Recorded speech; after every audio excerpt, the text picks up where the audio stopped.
This is a fun one. They've given you one graph and they're asking you to graph the other one to create a system of equations and then find the solution. So you need to recognize that this is y equals mx plus b. I'll write it bigger up here. Y equals negative x plus 2 is really the same as saying negative 1x plus 2. So your y-intercept, your b, is 2. So I'll start that here at 2.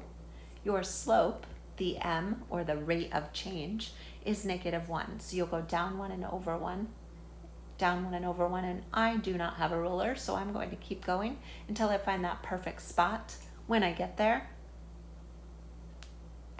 I didn't actually get asked to graph the line, but I did anyway. But I can look and see that the ordered pair, my x comma y, is 1, 2, 3, 4 on the x, and I go down, it looks like 2 on the y.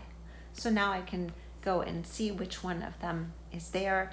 Notice all your possible mistakes are there. You have to know which is x and which is y and be really careful. And you have to notice that I forgot my negative. I go over 4 and I go down 2, so it's a negative 2.